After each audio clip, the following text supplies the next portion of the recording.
Hi all, welcome and welcome back to my channel. I want to share the latest update police are giving on the active manhunt for the murderer who escaped from prison in Pennsylvania on August 31st. The manhunt is entering its fifth day, and police are still asking for the public's help to find dangerous fugitive Danelo Cavalcante. They say he's been spotted again, but has continued to elude arrest, so people need to stay aware of their surroundings as they continue to search for him. There are concerns about children returning to school after the weekend also, with him still on the run. Police have locked down a heavily wooded area in Pocopson Township and are searching it, but they're still asking for the public's help. Here's the press conference with the most updated information. Thank you for watching. Stay safe out there, and I'll see you on my next video. Good afternoon. My name is Lieutenant Colonel George Bivens, Deputy Commissioner of Operations with Pennsylvania State Police. With me is Major D'Ambrosio over to my right, the area commander for this area of the Pennsylvania State Police. Also, I'm joined by District Attorney Deb Ryan and also Rob Clark from the U.S. Marshal's Office. As you know, on the morning of Thursday, August 31st, inmate Danelo Cavalcante escaped from the Chester County Prison. The investigation into the escape is ongoing and is being conducted jointly by the Chester County District Attorney's Office and the Pennsylvania State Police. After the escape was detected at approximately 10 o'clock that morning, a county employee reported seeing an individual matching the description of Cavalcante south of the prison and near Route 52. Numerous law enforcement agencies searched that area but could not locate Cavalcante. The escape investigation and search was originally coordinated by the Chester County District Attorney's Office with assistance from the Pennsylvania State Police and numerous other local, state, and federal agencies. With much of the effort now focused in PSP primary coverage area, District Attorney Ryan has requested PSP to take a leading role in this investigation. We have agreed to do that and, of course, continue to work closely with the District Attorney's Office as we move forward. We continue to bring more technology and personnel to bear on this situation. Since the day of the escape, there have been several credible sightings within an area bordered by the intersection of Route 926 and 52, north on 52 to Parkersville Road, southeast to 926, and west to the intersection of 926 and 52 in Pocopson Township. In total, there have been 4 sightings within that boundary. The most recent credible sighting occurred yesterday afternoon, also within that bordered area. We have secured that area and continue to actively search it. While there are a number of challenges, we are confident that if he is in there, we will find him. We are asking for the public's help in a number of ways. First, familiarize themselves with the photograph and description of Cavalcante. There is every reason to believe he remains in this area. Second, within the secured area I have described, as well as near there, we are asking residents to check on their neighbors. If they're not at home, please let us know so we can check their property in their absence. We know that we have numerous homes within the search area in which we presume the occupants are away for the holiday weekend. We have been checking the exteriors of many of those homes, but as they return, if they find anything disturbed, please stop and call us so that we can check it out prior to them going through the residence. Third, please check your home security cameras and call us with anything suspicious you might observe. There's been a tip line established, and we can be reached at 717-562-2987. 717-562-2987. All tips, of course, will be fully investigated. We also remind everyone that a reward totaling up to $10,000 has been offered for information leading to the capture of Danelo Cavalcante. I wanted to say a couple of things to the community as well, if I could. First, you may be hearing a message that's being broadcast from a helicopter or from cars in the vicinity of that perimeter that I talked about. One of the things that we have done is we've had the individual's mother make a recording asking him to surrender peacefully It's done in Spanish, or actually Portuguese, and it's being broadcast in an effort to facilitate his peaceful surrender. Secondly, we're also asking the community to avoid the wooded area or anything outside of the immediate area around their homes in that perimeter that I described. As I said, we're actively searching that area. We're certainly not trying to lock anyone down, but we want to keep residents as safe as possible while we thoroughly search that area. So again, we ask them to refrain from that area. And I'd also like to thank the community for their support. You know, this has gone on for a couple of days now. I know it's stressful for the community, but I want to assure you that all of us up here and our respective offices are working diligently to bring this to a conclusion as quickly as possible. Please know we are devoting all available resources. We're constantly identifying additional needs.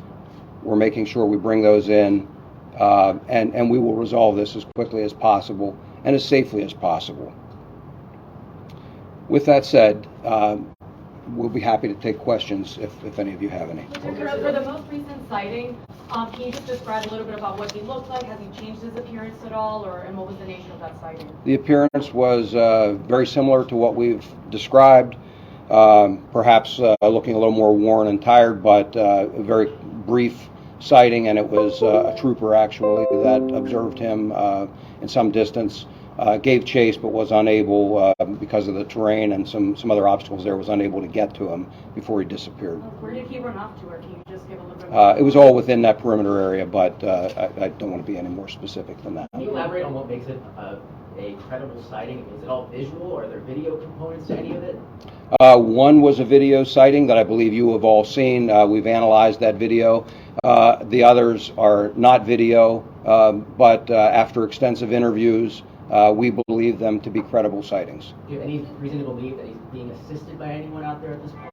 I wouldn't want to comment at this point. We'll of course explore all avenues, and that's always something we look for, but I wouldn't want to go into anything more right now. Can you confirm he broke into the house?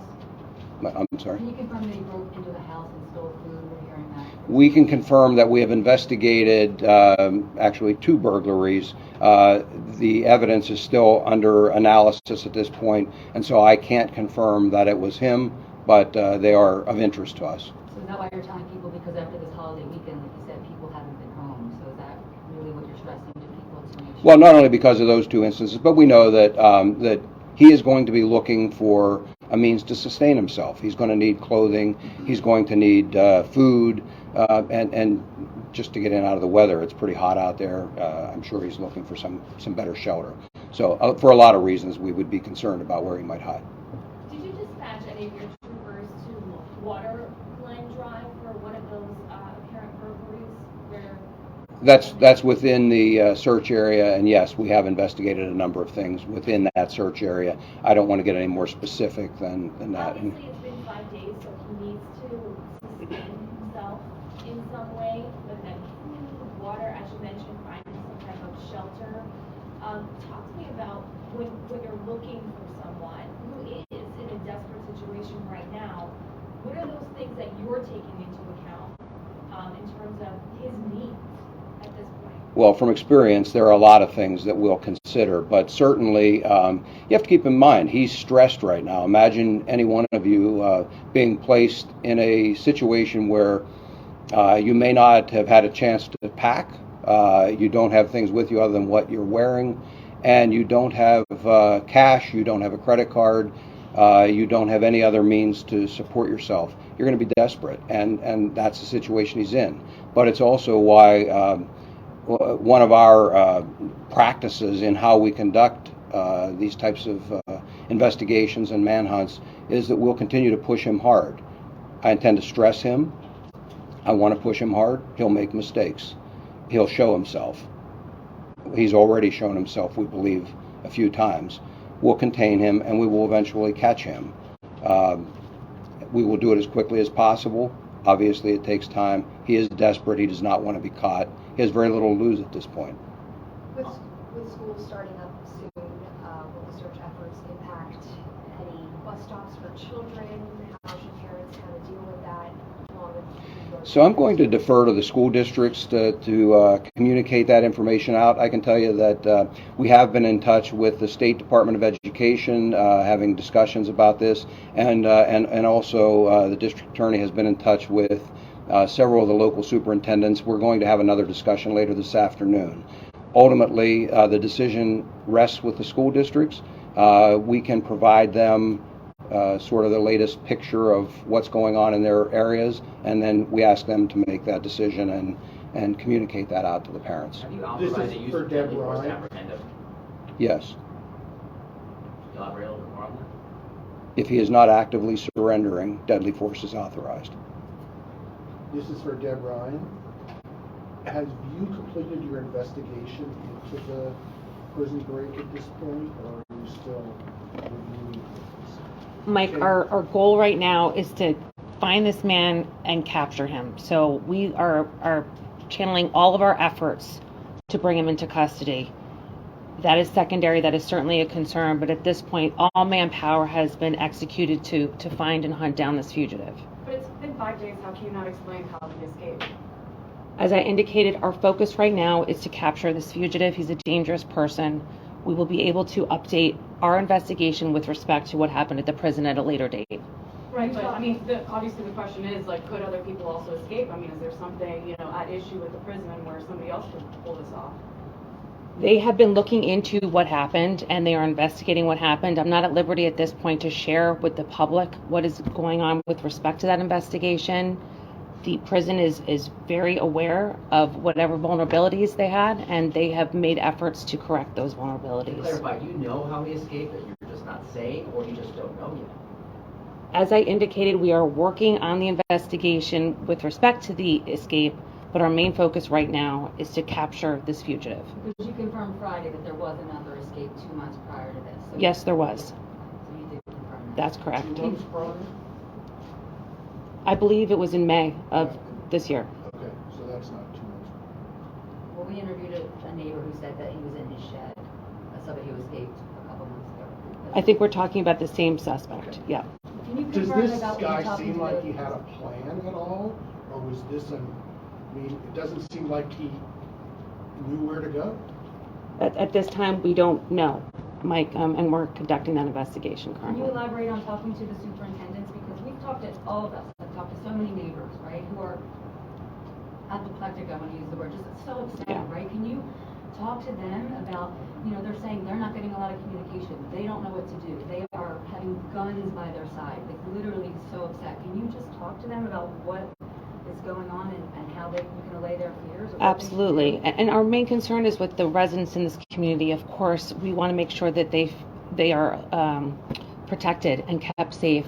We have been in communication with the superintendents. We have been sending out reverse 911 calls to the residents in a 2-mile perimeter. So they're getting updates that the rest of the community outside of that area are not getting. So we're making every effort to be in touch with them. Regarding the schools and how we want to operate moving forward, we have a call this afternoon to talk that out with the superintendents. But like Colonel Bivens indicated, it's going to be a decision that the school districts have to make on their own, but we're going to provide them with all the information that they need to make an educated decision on that. What would you like to say to the neighbors though, if they're scared?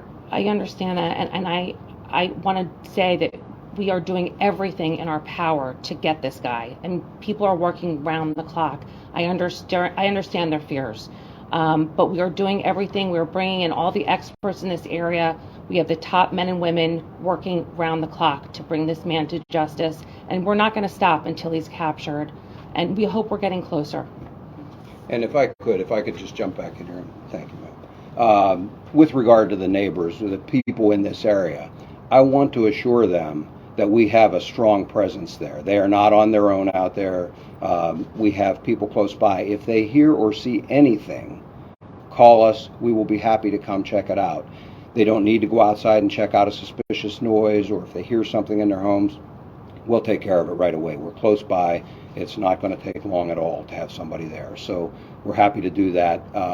And again, please know that we are doing everything. We ask for their indulgence of the heavy police presence, but that's one of the ways that we can, as best possible, assure their safety. Is there anything that people should be avoiding, any behavior that they should mentioned, go out into the woods, but this is a holiday, obviously, people have family get-togethers, family reunions, etc. Should they be staying inside and kind of canceling everything that they had already? No, we're not asking people to do that. There's been no indication that that he poses that kind of a threat to anyone in those neighborhoods. He doesn't want to be caught. He doesn't want to go back. Now, could he be desperate and do something? Sure, but we don't have information to suggest that anyone is at risk for going out in their yard. What we're saying is to avoid interfering with the search, avoid those wooded areas. And again, that's a fairly small area, maybe a mile and a half across. The rest of the area, we're not even asking people to avoid the woods. It's within that perimeter area that we've set up that we're just asking for those, not even restrictions, some cooperation to make our jobs a little bit easier. And this is always in that 2-mile radius from the Chester County Prison, this whole area that's on lockdown. Yes. And then again, the use of deadly force, is this shoot to kill on site, or if he doesn't actively cooperate? Well, the term is not shoot to kill. It's deadly force is authorized, and it's if he is not actively surrendering. We do consider him to be a very dangerous individual. He is convicted of homicide here, was involved in, I'm told, another homicide in Brazil some years ago. It's somebody that we think poses a threat and needs to be taken out of the community, needs to be incarcerated. He has the option to surrender. That is what we hope he will do. Will he be returned to the Chester County Prison if he's apprehended? We'll discuss that at that point in time. But what I would tell you is that I can assure you that there will be secure measures put in place that he won't be escaping again. And so whether that's at another facility, that's something that we'll be discussing with the district attorney and also with the State Department of Corrections. Are the troopers going home to home searching to see if he's in one of their homes, or have we heard from some neighbors that they've allowed the troopers to go in and search? They have been, and so again, we ask their cooperation. So you may see a trooper in that area or somewhere close by, knock at your door and ask some questions or ask if they can come in. And again, it's simply that they're trying to make sure that we have thoroughly searched that entire area and that residents' homes are secure. Can we hear from the U.S. Marshals in terms of what your role is right now? Sure. I think Lieutenant Colonel Bivens summarized everything perfectly. Our role is to support the Pennsylvania State Police. They are the lead investigator in this investigation, and they come with much experience of these woodland manhunts. We've had numerous manhunts. I think the most recent was in Warren County just a couple months ago. So we're bringing the best of the best assets out here. Their CERT team, their Special Emergency Response Team, is well trained. They're here. Our professionals from the Marshal Service are here as well. And our position is that Danelo Cavalcante's desperateness will not outlast the resolve of our investigators here. And that goes for the state police, that goes for the Marshal Service, our state and county local investigators. We're all on the same team. And like the Lieutenant Colonel said, we will get him, we'll push the threat, he'll make a mistake, and we'll bring him into custody. So outside that 2-mile radius, you're an expert, you've done this many times. Long with Garden was open. I'm not sure if Westchester University made a decision yet. Should people outside the 2-mile radius not be as concerned, or what do you say to people outside that 2-mile radius? I don't think we're there yet. Like the Lieutenant Colonel said, our efforts are focused on that 1.5 to 2 mile radius and inside that inner perimeter. There's been 4 confirmed sightings, so we're not ready to sound the alarm outside of that radius yet. All of our efforts are focused inside, and until we exhaust that or we prove that he's escaped that 2-mile radius, then we can talk about maybe what the public should do outside. But our efforts are all concerned inside that radius. I mean, a lot of residents are saying, like, how is he still not captured? You have the U.S. Marshals, like, you guys are the experts on this. There's troopers out there. A 2-mile radius is so small. Like, can you just talk a little bit about, like, where could he be? Like, is he in a tree? Like, you know. When you talk about a 2-mile radius, you got to remember this is a 5-foot tall gentleman, 120 pounds, and this is a heavily wooded area. It's very, very thick back there. There's a lot of hiding spots. There's a lot of ravines back there. And we are an expert in fugitive investigations, but the Pennsylvania State Police are experts in incident command. And I think that's why Lieutenant Colonel Bivens is here. There's nobody better in the agency than him. And I guarantee you that if he is here, that his troopers, along with our investigators, are going to be able to find and locate him. Is there enough out there that he can actually sustain himself for an extended period of time between water, fruits, anything of that sort? Is there enough resources out there? I don't know. I don't know what he's obtained. I'm no expert on what's edible out there, what drinking water he's using. From the video the other night, we know he had a backpack on. One of the questions is, where did he get that backpack? So when we say homeowners who are coming back from the shore, check your belongings, see if anything's been disturbed. Are you missing a backpack? That could fill in some voids for us. So as far as sustainability on the land, I'm just not sure. But a man that's desperate at this, anything's possible. Are there any plans to release the recording as well? To release the recording? The broadcast recording? To the media? Yeah. Not now, there's not. We're utilizing it for our investigations. So that was broadcast, like the Lieutenant Colonel said, through the helicopter yesterday and through patrol cars, in hopes that perhaps, as desperate as he is, maybe he has a change of thought. And here's his mother telling him to surrender, and his family cares about him. He's desperate. He's hungry. He's been in the woods. He's dirty. Perhaps this is what puts him over the edge where we can get a peaceful surrender. Is his mom in Brazil? She is. That's my follow-up question. I know it is in Portuguese, but can you tell us what his mother is actually saying to him? I don't want to say verbatim. She's just encouraging that his family loves him and that she wants him to surrender. And that's what our hope is as well.